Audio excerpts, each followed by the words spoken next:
O Senhor esteja convosco. Ele está no meio de nós. Proclamação do Evangelho de Jesus Cristo segundo Marcos. Glória a vós, Senhor. Naquele tempo, Jesus saiu de novo para a beira do mar. Toda a multidão ia ao seu encontro e Jesus os ensinava. Enquanto passava, Jesus viu Levi, o filho de Alfeu, sentado na coletoria de impostos, e disse-lhe: segue-me.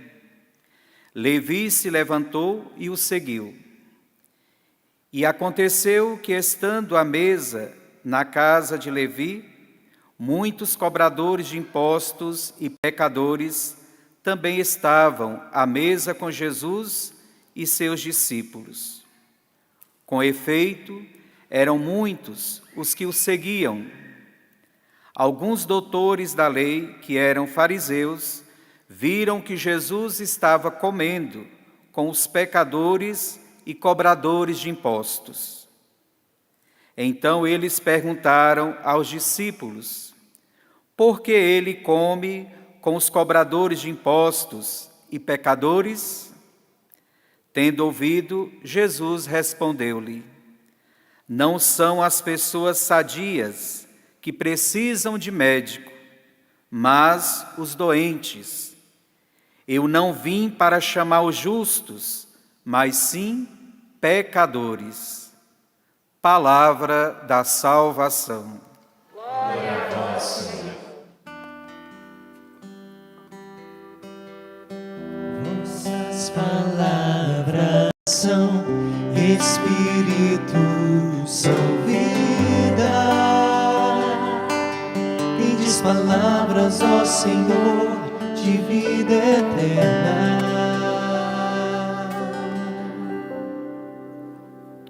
Pelo sinal da Santa Cruz, livrai-nos Deus, nosso Senhor, dos nossos inimigos. Em nome do Pai, do Filho e do Espírito Santo. Amém.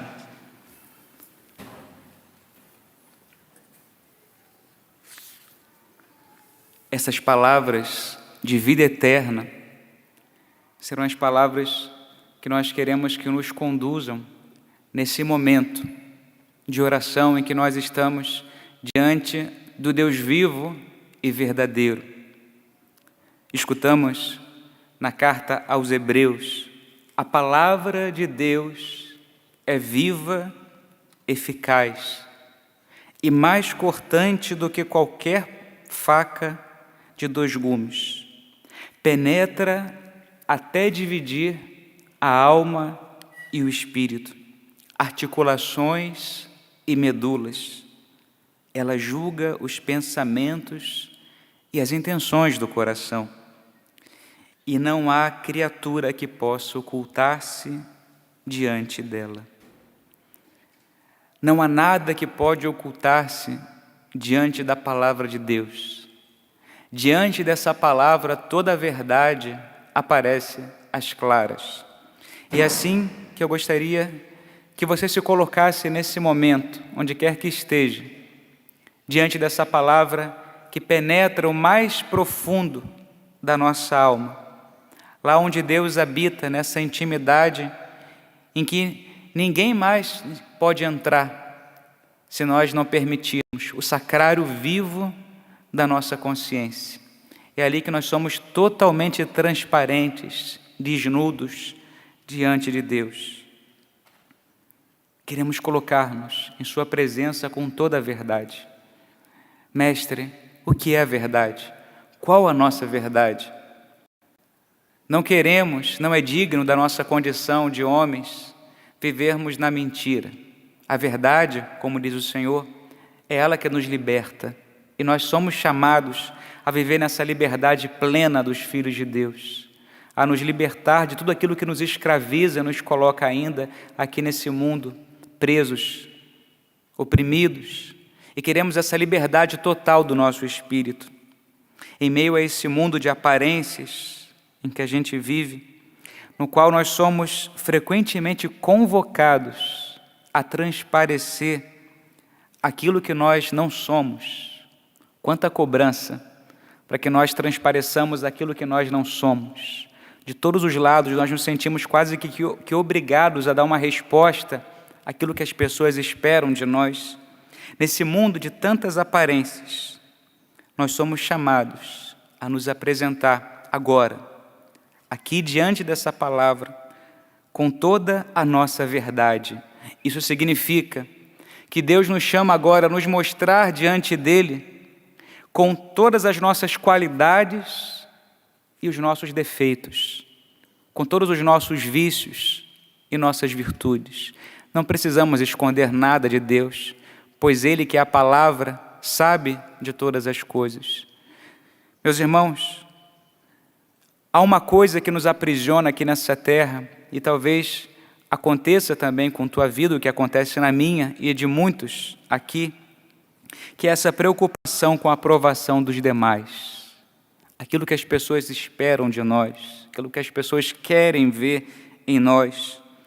E nesse mundo, por tentar responder a todas as pessoas, aos anseios que elas têm acerca da nossa vida, nós frequentemente escravizados desse modo esquecemos aquilo que realmente importa. E o que realmente importa não é o que as pessoas pensam a nosso respeito, o juízo que elas fazem de nós, porque os juízos humanos são com frequência juízos equivocados. As pessoas não nos conhecem por inteiro. Como diz o ditado popular, elas não usam os nossos sapatos. Somente sabe da minha vida quem calça o meu sapato, quem vive o que eu vivo. E da tua vida a mesma coisa. As pessoas olham de fora, olham com o olhar que passa por um prisma do seu juízo, dos seus preconceitos. E, meus irmãos, nós somos o que somos diante de Deus, e isso deve nos bastar. O que as pessoas pensam a nosso respeito, isso pouca monta tem no dia do juízo final, porque não são essas pessoas que vão nos dizer para onde nós vamos, é o juízo de Deus, o juízo verdadeiro. É esse juízo que pode nos salvar ou nos condenar. Por isso, a única coisa que realmente importa na tua vida, na minha vida, é o que Deus pensa de mim, o que eu sou diante de Deus. Peçamos nesse momento a graça dessa libertação das amarras que nos prendem a tentar corresponder com aquilo que desejam de nós. É uma libertação plena da alma, porque quando a gente adquire esse passo na nossa vida interior, meus irmãos, quanta liberdade! Não se preocupar com o que vão falar, não se preocupar com o que vão pensar. As palavras de Santa Teresinha, do Menino Jesus: eu sou o que eu sou diante de Deus, e isso me basta. Esse é o passo que nós somos chamados a dar. Desprender-nos das opiniões, dos juízos alheios. E essa palavra, nós escutamos, é uma palavra viva e eficaz. O que isso significa? Significa que a palavra de Deus, no momento em que ela é proclamada, ela realiza aquilo que ela proclama. Nós não estamos aqui diante de uma palavra humana. Às vezes nós damos tão pouca importância à liturgia da palavra. Esse momento em que nós estamos ainda vivendo da Santa Missa, vocês sabem que a Santa Missa é dividida em dois grandes momentos: a liturgia da palavra e a liturgia eucarística. Nesse primeiro momento, o nosso olhar se volta para a mesa da palavra.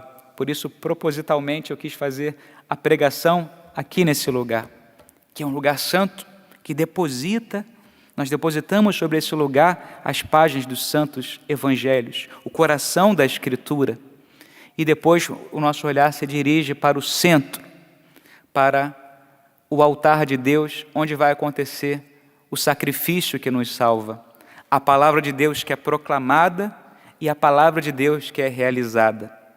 E assim como nós temos tanto zelo e adoração no momento da manifestação do mistério eucarístico, nós somos chamados a manifestar também o mesmo zelo quando a gente escuta a palavra de Deus e não desperdiçar nenhuma sequer dessas palavras de vida eterna. Cantamos no Salmo palavras de vida eterna.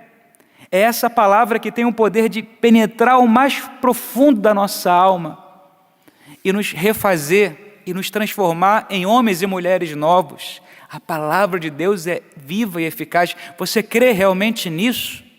Que essa palavra tem o poder de transformar? De que nós não estamos diante de palavras humanas? Quando nós nos sentamos para ouvir a palavra de Deus, a gente não está ouvindo aqui uma narração de uma história que aconteceu há milhares de anos atrás, no caso do Antigo Testamento, há 2000 anos atrás, como nós vemos no Novo Testamento, os Santos Evangelhos, os textos do Novo Testamento, da segunda leitura.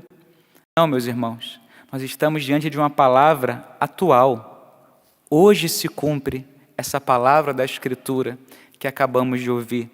Cada vez que essa palavra é proclamada, sobretudo na liturgia da Santa Missa, Deus está aqui realizando a sua obra de salvação em nosso meio. E muitas vezes a gente volta para casa do mesmo jeito, sem deixar que essa palavra transforme o nosso coração.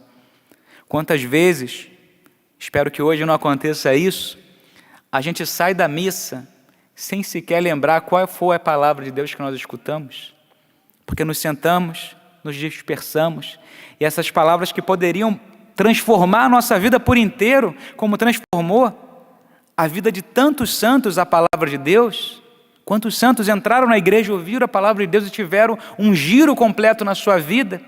Essas palavras que poderiam transformar a nossa existência por inteiro, entram por um ouvido e saem por outro. Quanto cuidado nós temos com a Eucaristia.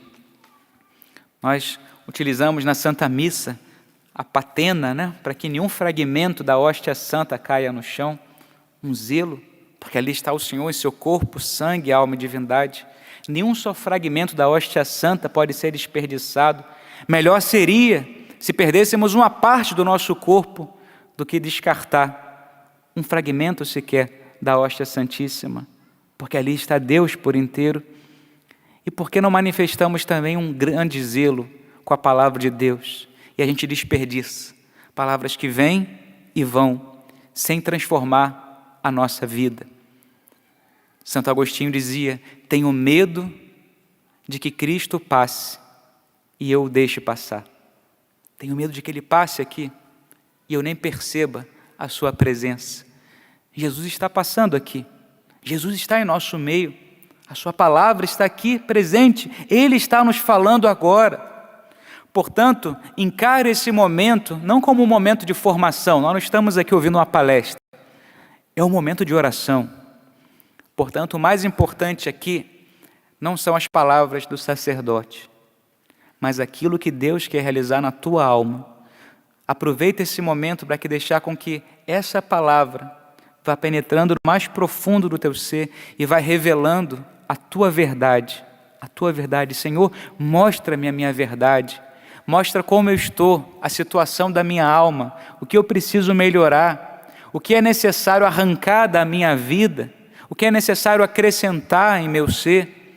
Mostra-me, Senhor, envia o teu Espírito, mostra-me a tua luz, a tua verdade. Revela-me, Senhor, a tua verdade, revela-me a minha verdade. Que eu te conheça e que eu me conheça. Que eu te conheça, Senhor, e me conheça. Vamos deixar então que essa palavra penetre o mais profundo do nosso ser, venha transformar a nossa vida.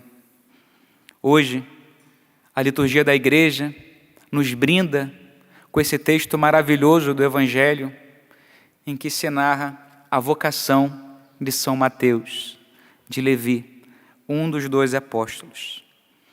Jesus tinha acabado de curar o paralítico. Foi o Evangelho da Santa Missa de ontem, com o qual nós abrimos esse nosso acampamento. Nada é por acaso, tudo é providência. E a gente vai entender que a providência de Deus vai amarrando, inclusive, cada texto da Sagrada Escritura, para que a palavra de Deus vá tecendo em nós a sua obra. Ontem, o Evangelho no qual o Senhor, pela fé dos amigos daquele paralítico, cura o corpo e a alma daquele homem acamado. A fé dos amigos cura o paralítico. Que maravilha isso! A minha fé pode ser causa de salvação para outras pessoas. Aqueles homens que não têm vergonha de absolutamente nada, não têm respeito humano, que não conseguindo chegar até Jesus, sobem pelo telhado. Imaginemos a cena, pode parecer até um pouco ridícula, né? Homens adultos subindo no telhado, amarrando a corda, puxando o paralítico. Talvez as pessoas ficassem ali olhando, mas o que eles estão fazendo? Eles não estão preocupados com o que vão falar, eles querem chegar até Jesus. O que vocês estão fazendo subindo no telhado, abrindo as telhas? Olha, o que vocês vão falar? Não me importa, eu quero chegar até o Senhor, eu preciso chegar até Ele. E depois desse esforço, um esforço que foi recompensado, aquelas palavras, né, de salvação, aquele homem foi curado dos seus pecados, os teus pecados estão perdoados. E para que as pessoas crescem nas palavras de Jesus, levanta-te, toma a tua cama e anda. A palavra de Deus eficaz, ela realiza aquilo que ela proclama. Logo depois dessa cena, Jesus está saindo daquele local e se depara com outro homem, também cheio de pecados. São Mateus, Levi, era um publicano, ou seja, uma pessoa desprezada, tanto pelos judeus como pelos gentios. Prestava serviços ao Império Romano, cobrando impostos dos judeus. Portanto, considerado publicamente um pecador, desprezado pelo seu povo e pelo povo pagão. E aqui vai nos servir algumas palavras de uma homilia que o Papa Francisco fez, se eu não me engano, em 2017, na Casa Santa Marta, nas homilias que ele faz todas as manhãs na sua missa celebrada. E ali o Papa, no dia exatamente da festa de São Mateus, dia 21 de setembro, ele vai para a gente desvelando essa cena do Evangelho que teve um peso fundamental na sua vida. Afinal, o lema que o Santo Padre escolheu para o seu pontificado, já era o seu lema episcopal, foi justamente baseado na cena do Evangelho de São Mateus. Palavras de São Beda, o Venerável, um padre da igreja: miserando atque eligendo, olhando com compaixão, o escolheu. E o Papa comenta 3 partes dessa cena do Evangelho que eu gostaria que nós aproveitássemos agora para meditar e mergulhar mais profundamente nessa palavra que quer também revelar algo a cada um de nós. Estando para ir embora, Jesus encontrou um homem chamado Mateus. Onde estava aquele homem? Sentado no banco de impostos, portanto, realizando o seu trabalho. Jesus chama aquele homem nas circunstâncias ordinárias da sua vida. Quantas vezes nós desejaríamos que Deus se manifestasse de modo extraordinário, mas quando Jesus chega na nossa vida cotidiana, sem relâmpagos, sem trovões, sem arcanjos com asas maravilhosas, mas Jesus vem no trabalho de Mateus, no seu trabalho, no momento em que ele está ali realizando a sua atividade diária tão intranscendente, é ali que Jesus chega, olha para ele e transforma aquela vida. Meus irmãos, Deus não precisa de muito, basta um olhar, uma palavra, e a vida daquele homem deu um giro por inteiro. Uma palavra pode transformar uma vida. Deus pode nos transformar com uma pregação. Deus pode transformar por uma pessoa que passa em nossa vida e poderia passar sem causar nenhuma espécie de mudança em nossa história. Tenho medo que Cristo passe e eu deixe passar em vão. Jesus está passando em nossa vida a todo momento e é necessário que nós abramos os nossos olhos para perceber a sua presença. Presença que se realiza em situações intranscendentes da nossa vida. Deixa de lado essa megalomania de esperar que Deus se manifeste com coisas grandes. O maior milagre que acontece na face da terra, o que vai acontecer daqui a pouco no altar, acontece de modo imperceptível diante dos olhos de toda uma multidão. Quem não tem fé olharia aqui e não veria nada extraordinário. Uma pessoa com roupas estranhas, um pedaço de pão, um pouco de vinho. O que era extraordinário? Gestos, rituais, Mas para nós que temos fé e podemos enxergar aquilo que os nossos olhos não veem, o maior milagre da história da humanidade. Deus veio a essa nossa terra uma única vez pelo seio de Nossa Senhora e vem todos os dias pelas mãos do sacerdote. Que grande milagre, que evento extraordinário nós estamos vivendo.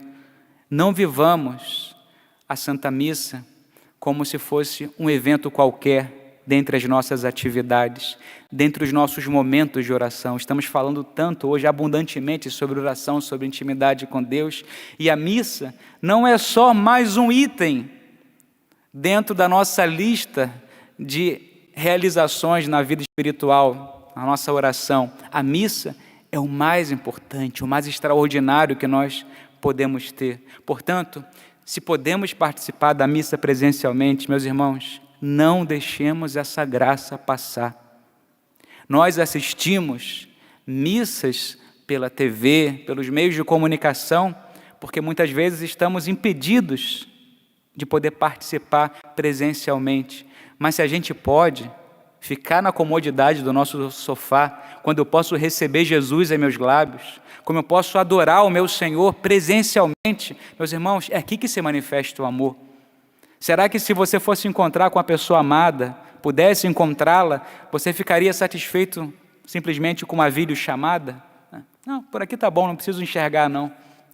Eu amo uma pessoa, estou há muito tempo sem vê-la, tenho a oportunidade de abraçar, de estar junto, mas não quero, vou ficar aqui no meu sofá e vou assistir por uma tela. Não, meus irmãos, quem ama quer tocar. Por isso que nos dói tanto esse momento. A gente está aqui, tantas pessoas que não se veem há tanto tempo, e a gente se encontra, nosso desejo de abraçar, de tocar, porque o ser humano precisa disso. Nós não somos anjos, não somos seres meramente espirituais, nós temos uma carne, nós temos um corpo e uma alma, e precisamos tocar, precisamos do abraço. E é por isso que Deus se fez sacramento, porque Ele sabe que nós precisávamos tocá-lo, experimentá-lo. Por isso a palavra se fez carne, para que nós pudéssemos senti-la, experimentá-la. E essa palavra se faz carne em cada missa, e se nós podemos tocar essa palavra na Santíssima Eucaristia, tê-la em nossos lábios, como se contentar com a presença virtual? Perdoe-me essa digressão, mas para que a gente pare para pensar um pouquinho, como anda o nosso amor? Você se contenta com missa virtual, podendo participar presencialmente? Repito, se não há outra opção, é o melhor que nós temos. Mas se há opção, ficar comodamente contemplando o meu Senhor por meio de uma tela, quando eu posso estar diante dele, do Deus vivo e verdadeiro, cada um de nós pense como anda o nosso amor a Jesus sacramentado. E vejam, Jesus, portanto, chega ali na vida de São Mateus, no meio do seu trabalho cotidiano. Mateus trabalhando na coletoria de impostos. E aqui o Papa se serve de um quadro muito bonito, que talvez você conheça, de Caravaggio, um quadro que está pendurado, grande, numa igreja de São Luís, dos franceses, uma igreja que existe em Roma. E ali Caravaggio pinta a vocação de São Mateus. Se alguém tiver curiosidade, pode procurar depois na internet esse quadro magnífico, do qual nós podemos tirar muita coisa também para a nossa vida espiritual. E o Papa comenta, baseando-se nessa imagem pintada por Caravaggio, o olhar de São Mateus, um olhar desanimado, como que se ele tivesse um olho em Deus, em Jesus que chega, e o outro olho no dinheiro que está sobre a mesa, apegado ainda àquele dinheiro. Um semblante triste, carrancudo, mal-humorado, diz o Papa. O mau humor é típico da vida daquelas pessoas que estão longe de Deus, que é um sintoma de uma pessoa que está longe de Deus. Hoje a gente está falando tanto de intimidade divina, e que pelo fruto a gente conhece se tem intimidade ou não com Deus, que é um fruto para saber se a gente está longe de Deus. Esse fruto é necessariamente a tristeza e o mau humor. Se há tristeza e mau humor, o sintoma é a evidência clara de uma raiz. Estamos longe de Deus. Porque um fruto de uma alma unida a Deus é sempre a alegria, é fruto do Espírito. Uma alma alegre, um apóstolo feliz. Senhor, livra-nos dos santos de cara triste, livra-nos dos mal-humorados. Isso não é ser cristão. São Mateus está mal-humorado, ele triste, carrancudo, está longe de Jesus. O seu Deus é o dinheiro. E de repente, aquele olhar apegado cruza com o olhar misericordioso de Jesus. Olhar amoroso e misericordioso. Comenta o Papa, face a este olhar, eis que a resistência daquele homem que queria dinheiro faz com que ele se levante, vença a resistência e segue o Senhor. É o momento da luta entre a misericórdia e o pecado. É o momento que Deus chega na nossa vida e nos exige uma decisão. E nós ficamos nesse questionamento. Eu sei que eu preciso de Deus, Ele é a verdade plena, só Ele tem palavras de vida eterna, e ao mesmo tempo o meu apego ao pecado, as minhas misérias, a minha sensualidade, o meu orgulho, a minha falta de perdão, tudo isso a gente fica ainda lutando para não se desfazer. Eu preciso disso, eu preciso ainda de sentir esse prazer, eu preciso do meu eu preciso de dinheiro, eu preciso desses bens, dos meus planos, e ao mesmo tempo Jesus me pede para eu deixar tudo aquilo. É o momento do combate, que São Mateus também passa. E como entra o amor de Deus no coração daquele homem? Como o amor de Jesus pôde entrar no coração de São Mateus? O fato é que aquele homem se sabia pecador. Ele reconhecia que tinha pecado. E precisamente aquela consciência de ser pecador abriu a porta à misericórdia de Jesus. Esse Jesus que bate a nossa porta, que quer entrar nos atos sagrados da nossa intimidade. Esse Jesus precisa de um passo que todos nós necessariamente devemos dar para que ele possa entrar. E que passo é esse? O reconhecimento do nosso pecado, o reconhecimento da nossa miséria. Quem não se reconhece miserável, não se reconhece necessitado de um Salvador. Só acolhe Jesus quem sabe onde está se metendo, onde está afundando e fala, eu preciso ser salvo, eu preciso que alguém me liberte dessa miséria, porque eu sei onde eu posso chegar. E talvez essa consciência que muitos homens de nosso tempo não tenham, a consciência de que somos necessitados de alguém que nos liberte da nossa miséria. E aqui, a humildade de São Mateus permitiu com que a porta da sua alma se escancarasse para Jesus. Senhor, eu sou esse miserável, eu preciso desse olhar misericordioso, desse olhar que me salva e me redime.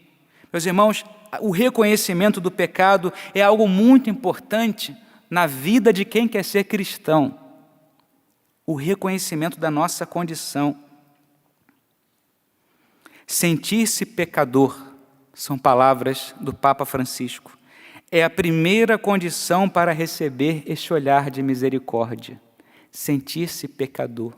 Sentir-se pecador não é fingir que somos pecadores, é o reconhecimento da nossa verdade. Como Santa Teresa de Ávila definia a verdade?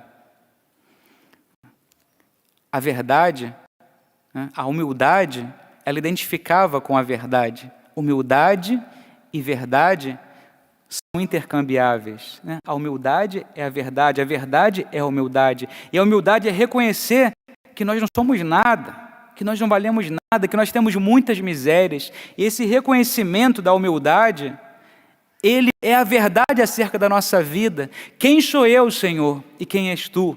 Perguntava-se São Francisco. Tu, o Altíssimo, Onipotente, e eu esse vermezinho, cheio de barro. É assim que nós somos. E quando a gente reconhece as nossas misérias, em vez da gente ficar prostrado, como poderíamos pensar, nós somos exaltados. Aqueles que se abaixam serão exaltados. É no momento em que nós reconhecemos o nosso nada, a nossa impotência, a nossa fraqueza, que a misericórdia de Deus penetra na nossa alma e nos exalta e nos levanta. Padre, mas é uma graça sentir-se pecador? É uma graça sentir-se pecador, uma coisa tão, poderemos pensar, indigna? Diz o Papa Francisco, sim, porque significa sentir a verdade. Reconhecer-se pecador significa sentir a verdade. Não um pecado abstrato, pecador por isso, pecador por aquilo, comenta o Papa, mas pecado concreto, pecados concretos que todos nós temos. E todos nós temos tantos. Isso diz o Papa, hein? Nós podemos dizer isso também, e tantos pecados nós temos. A grande dificuldade que a gente tem de acolher a Deus está na dificuldade que todos nós temos por conta do nosso orgulho de reconhecer os nossos pecados. Já perceberam como é difícil para nós aproximar-nos do sacramento da confissão? A facilidade que a gente tem para pecar e a dificuldade que a gente tem de reconhecer as nossas misérias? Claro, porque não é fácil para ninguém abrir a nossa alma e revelar aquilo que há de mais feio em nós. Ninguém posta os seus defeitos, ninguém posta os seus pecados nas redes sociais. As fotos feias, o que a gente faz? A gente descarta ou guarda. Ninguém posta as fotos feias. Assim a gente faz com a nossa vida. Tudo que é feio, tudo que é horroroso a gente deixa guardado, escondido. Só que enquanto a gente vai deixando isso escondido, isso vai minando a nossa vida por dentro. E o passo que a gente precisa dar é justamente colocar essa miséria para fora. Postar, não para as pessoas verem, mas sobretudo no sacramento da confissão, postar as nossas imagens mais horríveis, as nossas imagens mais feias. É isso que a gente faz na confissão. Meus irmãos, nós não vamos para a confissão fazer entrevista de emprego. Na entrevista de emprego a gente vai falar todas as nossas qualidades. Quantos idiomas a gente fala, quantos cursos a gente fez. Fiz isso, me pós-graduei naquilo, falo idioma tal. Na confissão a gente não vai fazer isso. Eu rezo isso, eu rezo aquilo, eu sou isso, eu sou aquilo outro. Isso não interessa. Na confissão a gente vai se ajoelhar diante de um homem que age na pessoa de Cristo e dizer aquilo que a gente gostaria que ninguém soubesse. As nossas misérias mais terríveis, mais humilhantes. E é nesse momento em que a nossa alma fica tão constrangida que a gente se depara com aquele olhar misericordioso de Jesus que nos levanta. Que maravilhoso tribunal é o tribunal da penitência, onde nós nos acusamos culpados e sempre encontramos a absolvição e o perdão de Deus. Meus irmãos, imagina que extraordinário.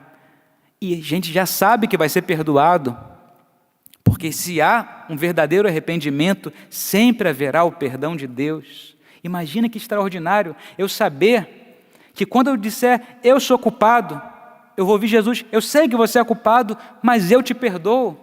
Quantas pessoas sofrem porque gostariam de confessar os seus pecados a outra pessoa, revelar a sua verdade, não conseguem e sofrem com aquilo porque sabem que se a outra pessoa conhecer a sua verdade, elas vão pagar duras penas por isso. Mas com Deus é diferente.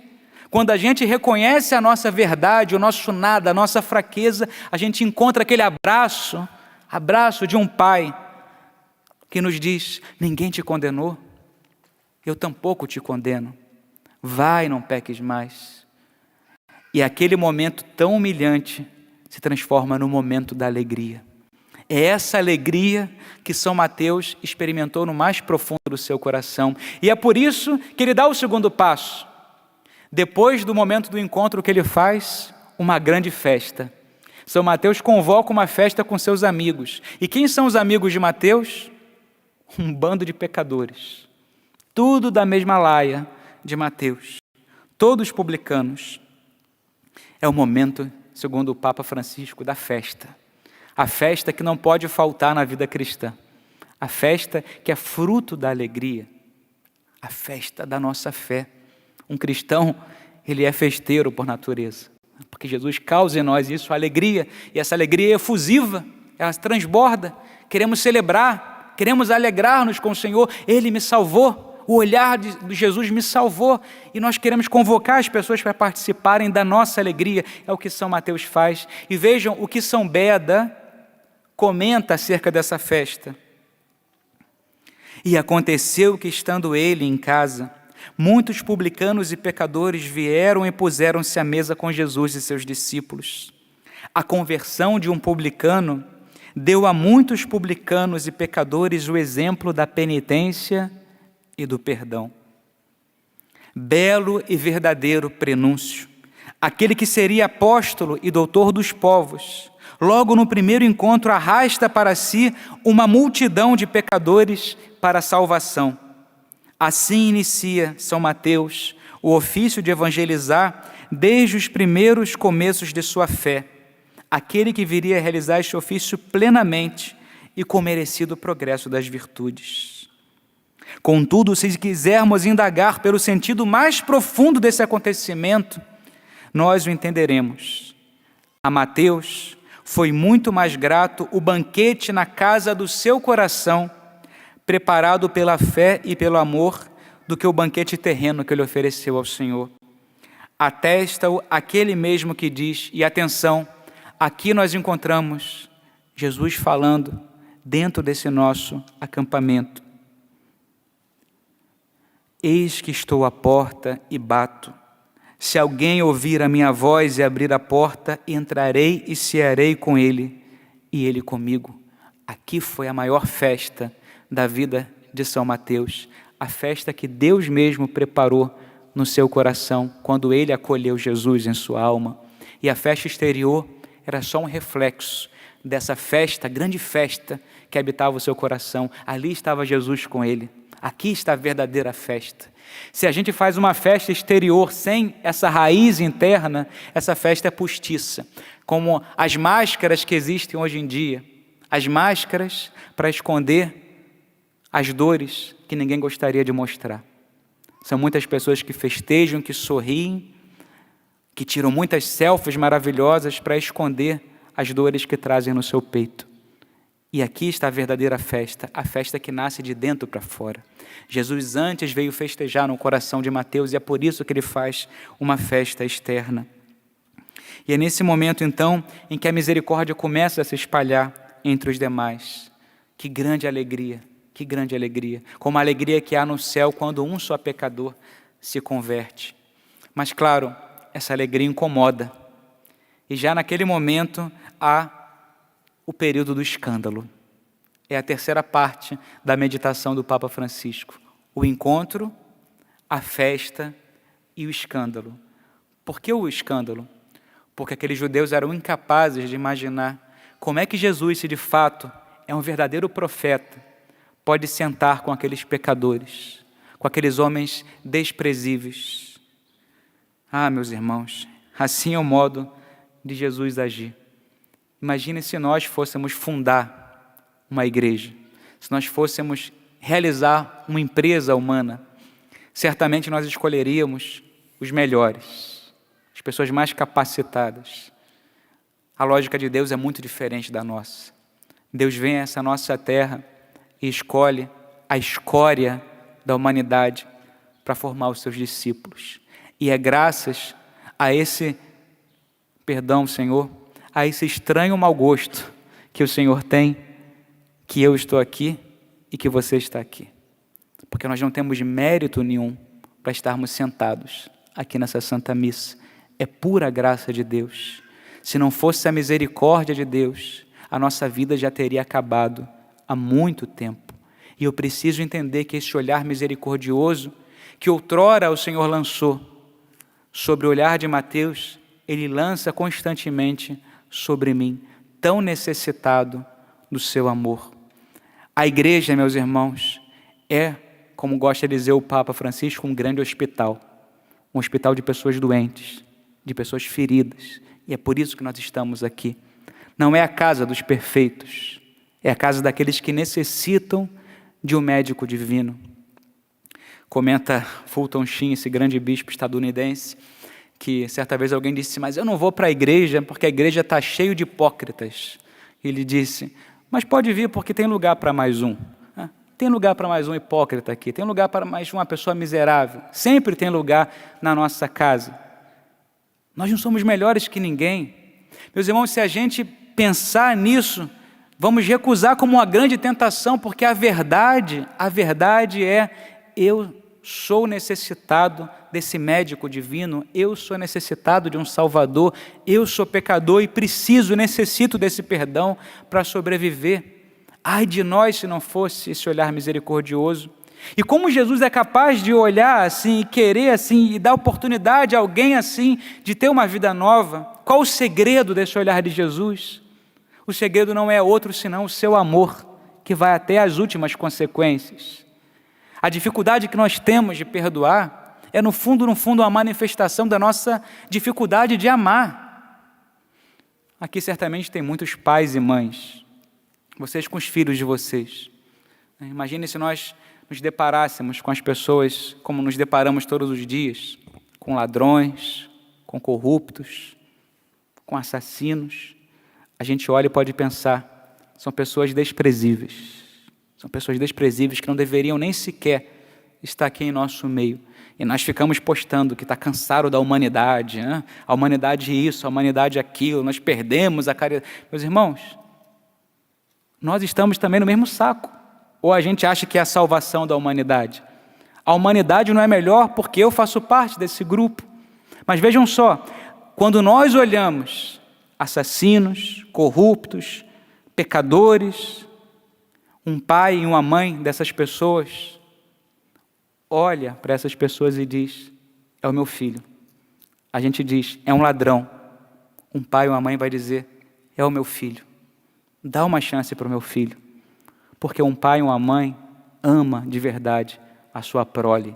E é assim que Deus faz com a gente. Deus não nos olha como pecadores, miseráveis, terríveis. Deus olha para mim e fala: olha, ele não está vivendo nada bem, mas é o meu filho. E Deus não pode deixar de me amar, porque o amor não se contradiz. Nós podemos negá-lo, de São Paulo, e ele nos negará. Mas se nós lhe somos infiéis, Deus permanece fiel, porque não pode negar-se a si mesmo. Deus não pode deixar de amar. E aqui está o segredo do coração de Deus, o amor. O amor que faz o Senhor enxergar por detrás da miséria, da fealdade humana, o seu Filho, alguém que Ele criou por amor desde toda a eternidade. E é aqui que nós precisamos também aprender com o nosso Senhor em ter um coração semelhante ao dele. Jesus, dá-me um coração semelhante ao teu. Como é difícil hoje a gente amar quem pensa diferente. As pessoas brigam por pensamentos políticos diferentes, por divergência de opiniões ideológicas, políticas, e são incapazes, às vezes, de enxergar naquela pessoa que discorda dela o seu amigo, e se odeiam, e amizades são rompidas, e famílias são desintegradas por causa de divergência de pensamento, quem dirá então por pecados maiores?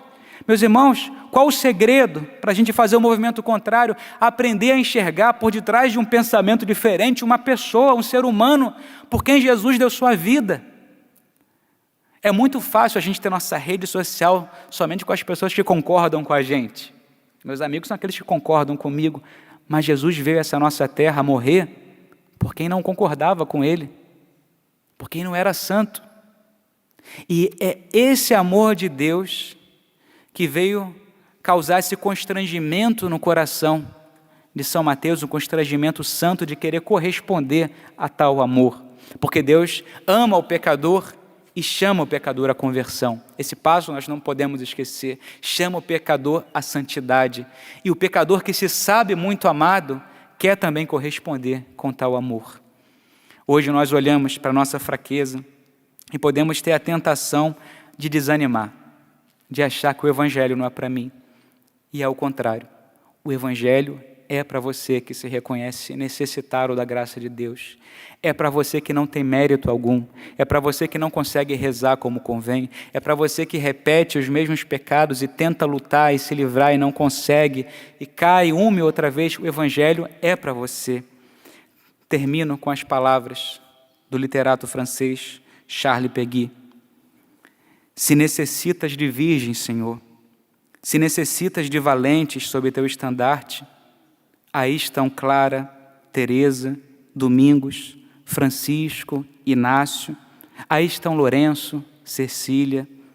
Mas se por acaso alguma vez precisares de um preguiçoso, de um medíocre, de um ou outro ignorante, de um orgulhoso, de um covarde, de um ingrato, de um impuro, de um homem cujo coração esteve fechado e cujo rosto foi duro, aqui estou eu. Quando te faltarem os outros, a mim sempre me terás, Senhor. Louvado seja nosso Senhor Jesus Cristo.